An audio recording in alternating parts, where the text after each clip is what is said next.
Hello, good evening friends. Welcome back to my channel my creations में मैं लता आप लोगों का ढेर सारा स्वागत करती हूँ। तो फ्रेंड्स, आज की वीडियो बहुत ही यूज़फुल होने वाली है, खासकर बिगनर्स के लिए जिनको ड्रेसेस कैसे स्टिच की जाती हैं, क्या क्या मेजरमेंट्स ज़रूरी होते हैं, छोटी छोटी टिप्स एंड ट्रिक्स मैं आप लोगों को आज की वीडियो में देने वाली हूँ। तो आज की वीडियो बहुत ही यूज़फुल होने वाली है, इसलिए वीडियो को एंड तक ज़रूर से देखिएगा। और खासकर बिगनर्स आप लोग जो भी सिलाई से रिलेटेड जानकारी चाहते हैं और अभी चैनल्स के साथ जुड़े हैं ना मेरे, तो पिछली भी वीडियोस देख सकते हैं और आज की वीडियो भी आप लोग पूरी देखना। पसंद आए तो चैनल को सब्सक्राइब करके जरूर से जाइएगा और वीडियो को लाइक करना बिल्कुल ना भूलिए। तो चलिए फ्रेंड्स, आज की वीडियो स्टार्ट करते हैं। सो फ्रेंड्स, जब भी आपके पास कस्टमर आते हैं और आपने नया नया स्टिचिंग का काम स्टार्ट किया है, मान लीजिए आपने भी एक होम बुटीक स्टार्ट किया है और शुरुआत में जब भी हम बाहर के कस्टमर्स का काम लेना स्टार्ट करते हैं ना, तो हमें घबराहट तो होती है, डर भी लगता ही है कि कहीं हमसे कोई भी ड्रेस है जो बिगड़ ना जाए। और कई बार इस टाइप की ड्रेसेस भी आ जाती हैं कि हमें समझ में नहीं आता कि इनको किस तरीके से स्टिच किया जाए। तो कुछ इंपॉर्टेंट टिप्स मैं आज की वीडियो में आप लोगों के साथ शेयर कर रही हूँ और मैं नोटबुक में आप लोगों को बताऊंगी, समझाने की पूरी पूरी कोशिश करूंगी। और आप लोग भी अपनी नोटबुक, डायरी जो भी आप यूज़ करते हैं वो लेके बैठ जाइए, ताकि आप भी इन इम्पॉर्टेंट नोट्स को नोट डाउन कर सकें। सो फ्रेंड्स, जब भी हमारे पास कोई कस्टमर आता है तो वो हमारे पास एक फैब्रिक लेके आता है जिसकी हमें एक ड्रेस तैयार करनी होती है। तो उस ड्रेस को किस तरीके से तैयार करना है, इसके लिए हमें कुछ इम्पॉर्टेंट टिप्स होते हैं, उनको हमेशा ध्यान में रखना चाहिए। मेजरमेंट लेते वक्त भी हमें ख़ास बातों का ध्यान रखना चाहिए। तो सबसे पहले इम्पॉर्टेंट टिप्स क्या होने चाहिए, ठीक है? तो इम्पॉर्टेंट टिप्स के बारे में जान लेते हैं हम। जब भी हम मेज़रमेंट लेते हैं ना, तो सबसे पहला पॉइंट है हमारा मेज़रमेंट लेना। तो मेज़रमेंट जब हम लेते हैं तो वो एकदम एक्यूरेट होना चाहिए, है ना? एक्यूरेट होना चाहिए ताकि हमारी जब ड्रेस बनकर तैयार हो ना, तो उसमें कुछ भी गड़बड़ ना हो। तो मेज़रमेंट हम दो तरीके से ले सकते हैं। एक तो हम ले सकते हैं कि हम उनकी ड्रेस, पुरानी ड्रेस को ही मंगवा लें, या फिर ब्लाउज़ स्टिच करना है तो पुराने ब्लाउज़ को ले लें हम। लेकिन अगर हमें बॉडी मेज़रमेंट से ड्रेस तैयार करनी है तो ख़ास बातें हैं जो ध्यान में रखनी ज़रूरी होती हैं। देखिए फ्रेंड्स, जब भी आप मेज़रमेंट लेते हैं तो आपको ना, खासकर शुरुआत में जब आप बिगनर्स हैं, तो आपको एक एक चीज़ अपनी डायरी में नोट डाउन करनी है। अगर आप बॉडी मेज़रमेंट ले रहे हैं तो ईच एंड एवरीथिंग आप नोट डाउन करें, इसमें कोई भी हर्ज नहीं है। क्योंकि आप अगर सारी चीज़ें नोट डाउन करके चलेंगे तो गलती होने की गुंजाइश है ना, वो कम हो जाती है। और अगर आप बिगनर्स हैं तो सबसे पहला जो मैं सजेशन दूंगी आप लोगों को वो यही होगा कि आप मेज़रमेंट के लिए उनके पुराने कुर्ती बना रहे हैं तो कुर्ती मंगवाइए, ब्लाउज़ बनवा मतलब ब्लाउज़ आपको स्टिच करना है तो उनका पुराना ब्लाउज़ लीजिए। तो उससे क्या होता है ना, आपको एक आइडिया लग जाता है, तो काफ़ी फिर अच्छे से आप उस ड्रेस को कंप्लीट कर लेते हैं, आपको डर नहीं लगता है।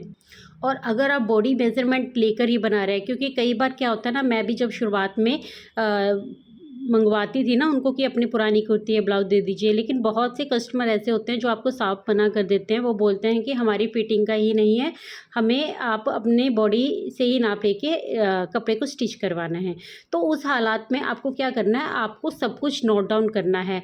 आपको upper bust, lower bust, armhole जो अक्सर हम नहीं लेते हैं कभी भी, तो आर्म होल का भी आपको नाप ज़रूर से लेना है। शोल्डर आपको अच्छे से लेना है, 14 इंच है, 15 है, या फिर हैवी साइज़ है तो उससे ज़्यादा होगा।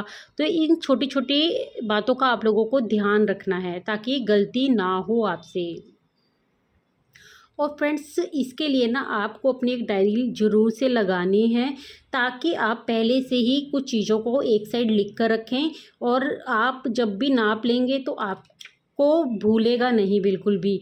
आपको पता होगा कि आपको लंबाई लिख के रखनी है, शोल्डर लिख के रखना है, आपको फिटिंग लिख के रखनी है, आपको आर्म होल लिख के रखना है, स्लीव्स कितनी रखनी है ना, स्लीव्स की फोल्डिंग कितनी होगी। मतलब आपको ईच एंड एवरीथिंग एक साइड लिख कर रखना है, और फिर आप उसी तरीके से नाप लेते जाइए और दूसरी तरफ उसको नोट डाउन कर लीजिए। इससे क्या होगा ना कि आपकी हेल्प ही होगी, आपको डर नहीं लगेगा फिर कस्टमर, क्योंकि आपको छोटी छोटी बातों का ध्यान देकर आप चले हैं।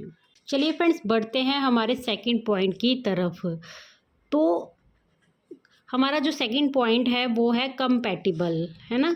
कंपैटिबल का मतलब है कि जब आपके पास फैब्रिक आ गया है, आपके पास ड्रेस है, आपने नाप भी ले लिया है, तो उसके बाद आपको ये ज़रूर से मेक श्योर करना है कि आप जो ड्रेस बनाने वाले हैं उसके लिए जो आपके कस्टमर ने फैब्रिक दिया है वो कंप्लीट है भी या नहीं है, वो पूरा है या नहीं है। कई बार क्या होता है कि हम बिगनर्स होते हैं, हमें पता ही नहीं चलता है, हम जितना उन्होंने फैब्रिक दिया हम उनका नाप लेकर उनको भेज देते हैं और जो फैब्रिक है उसको जांच पड़ताल करना भूल ही जाते हैं। फैब्रिक को एक बार कस्टमर के सामने ही खोलकर ज़रूर से देख लेना चाहिए, ताकि उसमें अगर कुछ भी गड़बड़ हो तो आप कस्टमर के सामने उसको बता सके। कई बार डिज़ाइनिंग इस तरीके से होती है, कई बार नेक इस तरीके से बना होता है, या फिर कई बार घेरा बहुत ज़्यादा होता है कस्टमर का और उसमें कढ़ाई उतनी नहीं दी होती है। तो इन सब बातों का भी आपको ध्यान रखना है ताकि आपसे गलती ना हो। कंपैटिबल का मतलब ये भी है कि आप उस फैब्रिक की भी जांच करें कि वो फैब्रिक किस टाइप का है, जॉर्जेट में है, शिफॉन में है। कई बार क्या होता है कि मान लीजिए आपके पास हैवी साइज़ का ब्लाउज़ आया और शिफॉन का आपके पास मतलब ब्लाउज़ बनाना है आपको, तो वो काफ़ी ट्रिकी हो जाता है। कई बार हमें डबल अस्तर का भी यूज़ करना पड़ता है उस पे। तो कस्टमर के सामने आपको सारी चीज़ें खोल के रखनी होती हैं। आप देखिए, समझिए और फिर ही कस्टमर का काम वो लीजिए। आपको पता होना चाहिए कि आप किस फैब्रिक से कौन-सी ड्रेस बना रहे हैं, उस ड्रेस के लिए वो फैब्रिक सूटेबल है भी या नहीं है। क्योंकि कई बार क्या होता है ना कि कस्टमर तो हमें कोई भी फैब्रिक दे देता है और ड्रेस की भी डिमांड होती है। मान लीजिए वो सूटेबल ही नहीं है, जो वो डिज़ाइन बता रहे हैं उस फैब्रिक के ऊपर वो सही बैठेगा ही नहीं। तो ये भी आपको अपनी जो राय है अपने कस्टमर को ज़रूर से देनी है, क्योंकि आपको पूरी नॉलेज है, उनको नहीं है नॉलेज, है ना। तो अपना पॉइंट आपको एक बार उनके सामने रखना बेहद ही ज़रूरी है। चलिए फ्रेंड्स, बढ़ते हैं हमारे तीसरे पॉइंट के ऊपर, जो है लाइनिंग, है ना। लाइनिंग और फैब्रिक आपको देखना है कि लाइनिंग और फैब्रिक प्लस परफेक्ट होना वो बहुत ज़्यादा ज़रूरी है। ठीक है। देखिए फ्रेंड्स, आप जब ये काम स्टार्ट करते हैं सिलाई का, तो आपके पास कपड़े की नॉलेज होना बहुत ज़रूरी है, और अगर आपके पास कपड़े की नॉलेज नहीं है तो वो भी आपको ज़रूर से अपनी डेवलप करनी है। क्यों? क्योंकि आपको पता होना चाहिए कि इस फैब्रिक के ऊपर कौन सी लाइनिंग लगेगी, कौन सा अस्तर लगेगा, है ना। कई बार कस्टमर खुद अपना अस्तर दे के जाते हैं, कई बार आपको खुद भी लगाना पड़ता है। वो आपके ऊपर भी है, आप किस तरीके से अपने काम को करने वाले हैं। ठीक है। आपको पता होना चाहिए, अगर कोई मोटा फैब्रिक है उसके ऊपर कॉटन की जो लाइनिंग होगी, अस्तर लगाओगे वो चल जाएगा। लेकिन मान लीजिए कोई शिफॉन का फैब्रिक है ना, कोई नेट का फैब्रिक है, तो उसके ऊपर फिर वो कॉटन की फैब्रिक यानी कि लाइनिंग नहीं चलती है। क्योंकि जॉर्जेट है, शिफॉन है, नेट का फैब्रिक है, इसके ऊपर अगर हम कॉटन की फैब्रिक लगाएंगे तो उसकी वो ग्रेस ही नहीं आएगी जो आनी चाहिए। तो उसके लिए हमेशा हमें जो शाइनिंग वाला कपड़ा होता है ना, वही यूज़ करना होता है। जैसा कि मैंने कहा कि लाइनिंग आप खुद से लगाने वाले हैं या फिर कस्टमर लाने वाला है। देखिए, अगर आप खुद लगा रहे हैं तो आपको पता ही है कि आपको कौन सी लाइनिंग यूज़ करनी है। बट अगर आप खुद नहीं लगाने वाले हैं, तो कस्टमर लेकर आने वाले हैं, तो आपको उनको पहले बताना है कि कौन सी जो लाइनिंग है इसके ऊपर बैठेगी। तो ये सब चीज़ों का आपको कस्टमर को बताना है। हमारा फोर्थ पॉइंट है लाइक्रा और फ्यूजिंग, है ना। इसके बारे में आप लोगों ने सुना भी होगा, आपको पता होगा। और अब जब विंटर आने वाला है तो लाइक्रा और फ्यूजिंग का बहुत ज़्यादा यूज़ भी किया जाता है। लाइक्रा और फ्यूजिंग, मान लीजिए कोई कपड़ा बहुत पतला है, उसको अच्छे से फिनिशिंग देने के लिए हम यूज़ करते हैं। बेसिकली ये बेस बनाने के लिए होता है। लाइक्रा और फ्यूजिंग तब यूज़ किया जाता है जब आपको कपड़े को थोड़ा वज़न देना होता है ना। तो मान लीजिए सिल्क का कोई फैब्रिक है जो बिल्कुल ही डाउन है, तो आप उस पर फ्यूजिंग का लाइक्रा का यूज़ कर सकते हैं। वेलवेट के ऊपर लाइक्रा का यूज़ होता है ना। एक वेलवेट आती है, एक शलीन आती है, उसको शलीन बोलते हैं। तो वो भी काफ़ी ढीला ढाला सा कपड़ा होता है, जो अगर हम बिना फ्यूजिंग या बिना लाइक्रा का बनाएं तो उसमें वैसी फिनिशिंग नहीं आती है। लेकिन अगर आप लाइक्रा या फ्यूजिंग का यूज़ करेंगे तो उसमें बहुत अच्छी फिनिशिंग आ जाती है। अब जब हम किसी भी फैब्रिक में लाइक्रा और फ्यूजिंग को ऐड कर रहे हैं, है ना, तो उससे क्या होगी, हमारी कॉस्ट है जो वो बढ़ जाएगी। तो कॉस्ट बढ़ेगी तो आपको ये भी कस्टमर को पहले ही बताना ज़रूरी है कि आप लाइक्रा का यूज़ करवाना चाहते हैं, फ्यूजिंग का यूज़ करवाना चाहते हैं, नहीं करवाना चाहते हैं।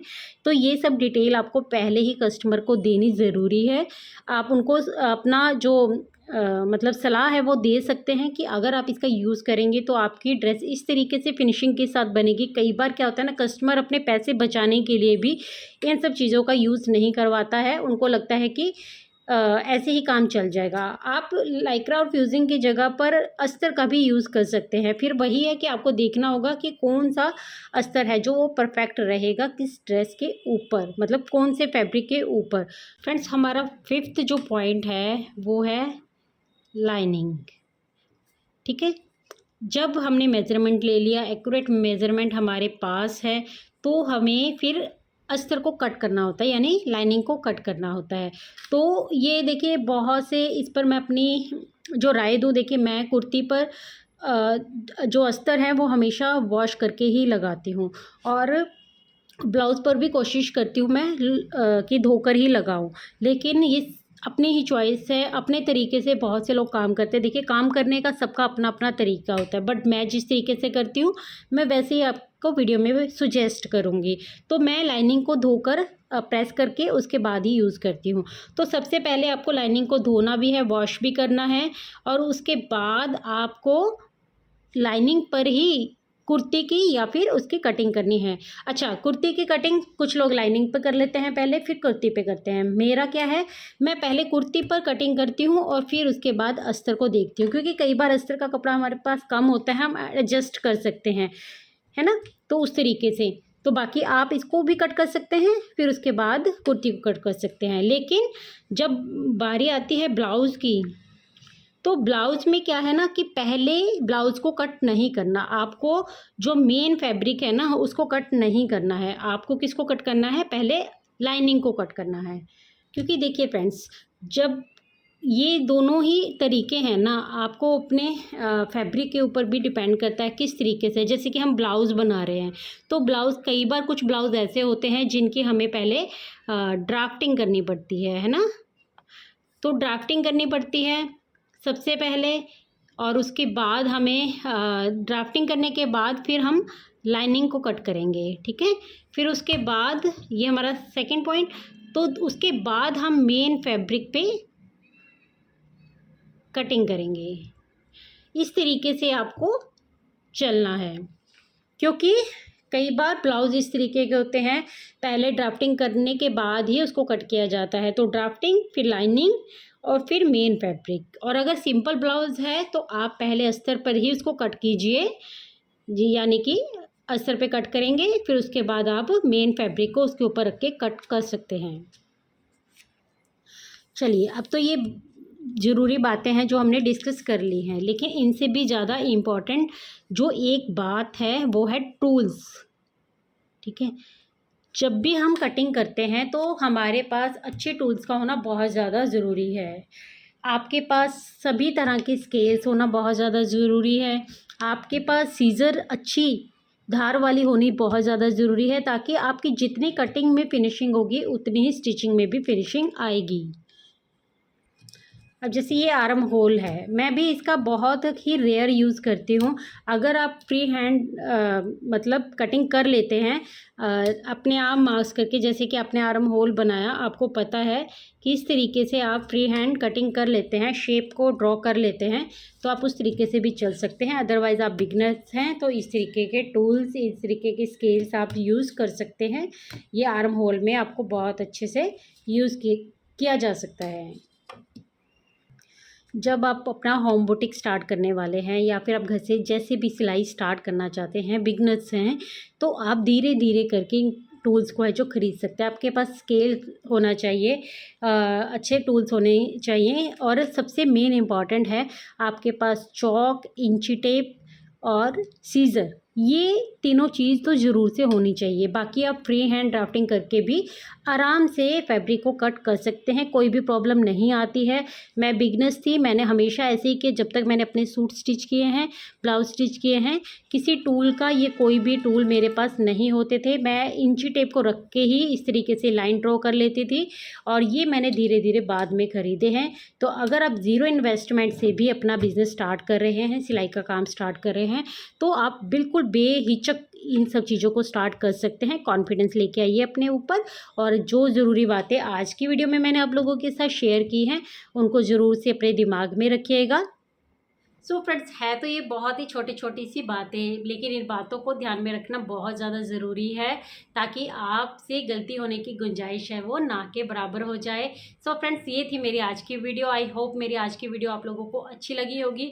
वीडियो थोड़ी सी भी अच्छी लगी हो, थोड़ी सी भी यूज़फुल लगी हो, तो प्लीज़ से चैनल को सब्सक्राइब कर लीजिएगा, वीडियो को लाइक कर दीजिएगा, और कमेंट करके भी मुझे बता सकते हैं कि आज की वीडियो आप लोगों को कैसी लगी। मैं मिलती हूँ आपसे अपनी नेक्स्ट वीडियो में, और तब तक के लिए take care, bye bye, thanks for watching guys.